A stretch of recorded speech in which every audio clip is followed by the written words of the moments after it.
শুতে দেরি হয়েছে বলে দেরি করে উঠবো তা তো কখনো হয় না, কারণ টাইগার হিল যেতে হবে আজকে। তো তাড়াতাড়ি উঠে পড়ুন।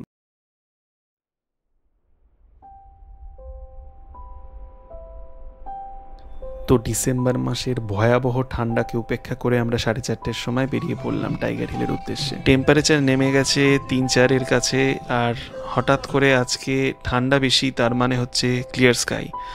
কারণ লাস্ট 3-4 দিন ধরে আমরা যেটা খবর পাচ্ছিলাম সেটা হচ্ছে টাইগার হিল থেকে কোনো ভিউ আসছে না, কারণ ওয়েদার খুব খারাপ যাচ্ছিল, অলমোস্ট রোজই বৃষ্টি পড়ছিল।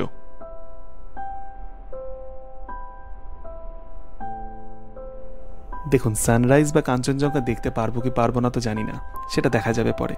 কিন্তু এই যে অন্ধকার রাস্তা, মানে ঘুটঘুটে অন্ধকার রাস্তা, এর কিন্তু একটা আলাদা রোমাঞ্চ আছে।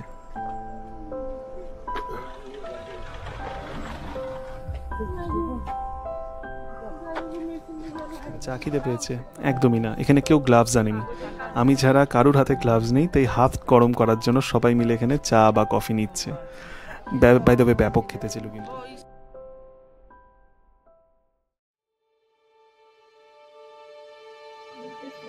কি ভাবছেন দেখা গেল কি না?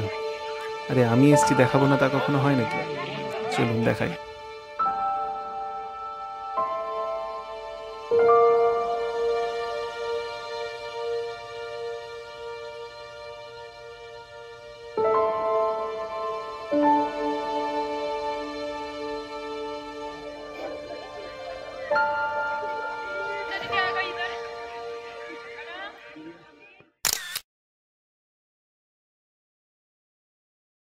তা বলুন কেমন দেখলেন? কাঞ্চনজঙ্ঘাটা আর একটু বেটার দেখা যেত। অ্যাকচুয়ালি আমি কাঞ্চনজঙ্ঘাটাকে অবজার্ভ করতে আমার দেরি হয়ে গেছে, আমি জানতাম না কোন দিকে থাকে। আর এখানে গিয়ে আমরা মোটামুটি সবাই আলাদা আলাদা হয়ে গেছিলাম।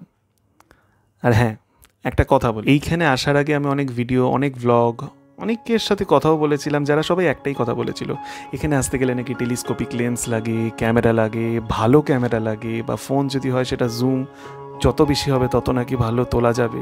একদম ওইসব কথা শুনবেন না। নিজের হাঁটু যদি ঠিক থাকে, লাংস যদি ঠিক থাকে, চুপচাপ হেঁটে উঠে পড়ুন, এনজয় করুন, নেমে যান, বাড়ি চলে যান, লাইফ সেট। আচ্ছা, আমরা যখন টাইগার হিল থেকে নামছি তখন আমাদের সাথে সাথে টেম্পারেচারটাও নেমে গেছিলো, যার কারণে ঘাসের ওপর যে শিশিরগুলো পড়ে থাকে সেগুলো সব বরফ হয়ে গেছিলো। তো কাঞ্চনজঙ্ঘা দেখে ফেলেছি, সানরাইজ দেখে ফেলেছি, বরফটাও অল্প বিস্তর দেখেই ফেললাম।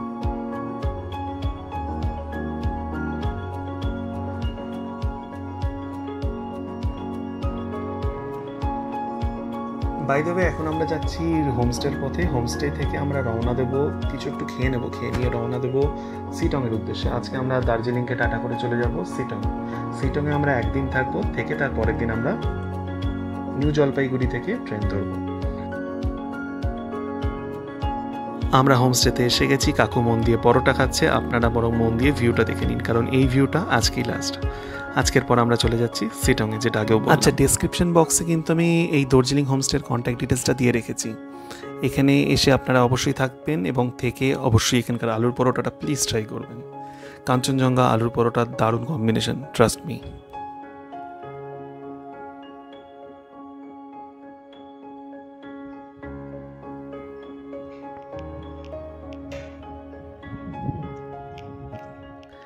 এবার আমরা রওনা দিলাম সিটংয়ের উদ্দেশ্যে। সিটংকে বলা হয় ল্যান্ড অফ অরেঞ্জেস, যদিও আগে কিন্তু মিরিক ছিল হচ্ছে ল্যান্ড অফ অরেঞ্জেস, কিন্তু রিসেন্টলি সিটংয়ে অরেঞ্জের চাষ বা কমলালেবুর চাষ খুবই বেশি হচ্ছে, যার কারণে সিটংয়ের ওই টাইটেলটা চুরি করে নিয়েছে কিছুটা, বা কেড়ে নিয়েছে বলা যেতে পারে।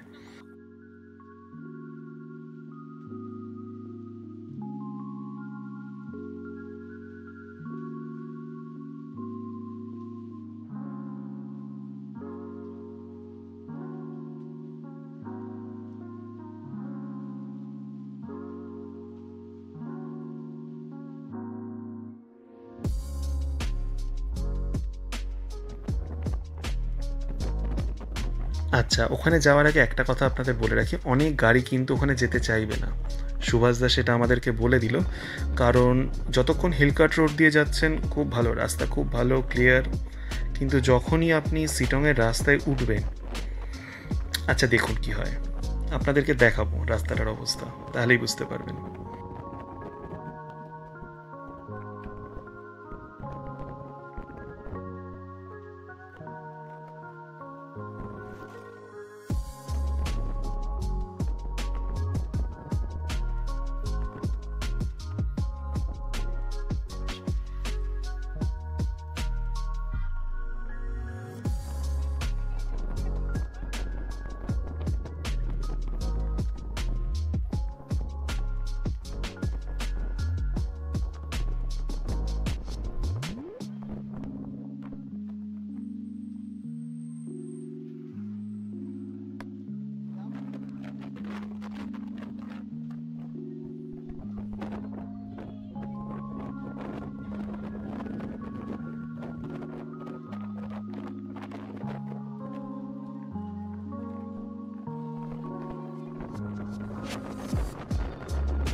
কৌশিক এখানে রয়েছে।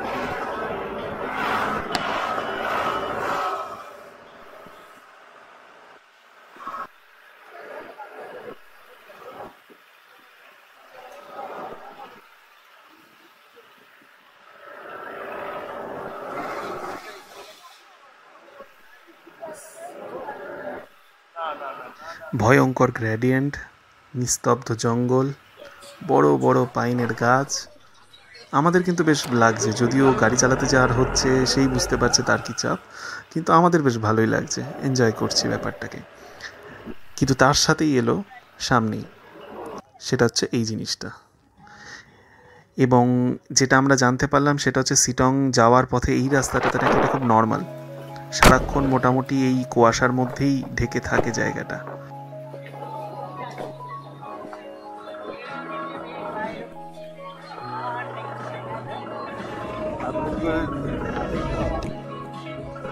আচ্ছা, এই সেই রাস্তার প্যাচ যেটা আর কি যে কোনো ড্রাইভাররাই অ্যাভয়েড করে এখানে আসার জন্য, কারণ একে তো ভিজিবিলিটি সেরকম নেই, তার মধ্যে গ্রেডিয়েন্ট সাংঘাতিক হাই, তার মধ্যে আবার এরকম অবস্থা রাস্তার। এছাড়াও আরেকটা প্রবলেম যেটা এখানে দেখা দিচ্ছিল সেটা হচ্ছে হোমস্টের সাথে যে কন্ট্যাক্ট করবেন সেটা করতে পারবেন না, কারণ এখানে কিন্তু জিও বা ভোডাফোন অ্যাটলিস্ট, বাকিগুলো আমরা জানি না, এই দুটো যেহেতু আমাদের কাছে ছিল, এই দুটোতে কিন্তু কোনো নেটওয়ার্ক নেই, যার কারণ মানে ইন্টারনেট নেই, ও আপনি ম্যাপ অন করতে পারবেন না, লোকেশন দেখতে পারবেন না, কল করতে পারবেন, তো কলটাও যে সবসময় লাগছে তার কোনো মানে নেই। তো এখানে আসার আগে, এই রেঞ্জে ঢোকার আগে থেকে চেষ্টা করবেন হোমস্টের মালিকের সাথে বা হোমস্টের যে দায়িত্বে আছে তার সাথে কথা বলে অ্যাড্রেসটা প্রপারলি জেনে নেওয়ার।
তো 4.5 ঘন্টার মধ্যে 53 কিলোমিটার কভার করে আমরা পৌঁছে গেলাম আমাদের সিটং হোমস্টে, যেখানে আমরা আজকে থাকবো।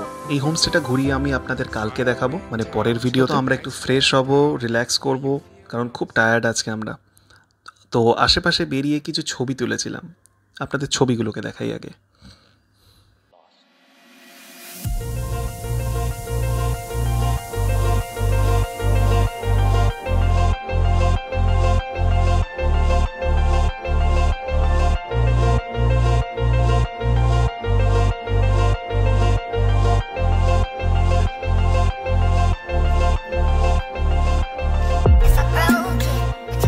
আপনি কি ভাবলেন দিনটা শেষ হয়ে গেল? সবে তো শুরু।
এই গানে গানে কখন যে 7:30 থেকে 9টা বেজে গেছে আমরা খেয়াল করতে পারি, কিন্তু তারপরে যখন খেতে দিল তখন টের পেলাম যে 9:30 বেজে গেছে।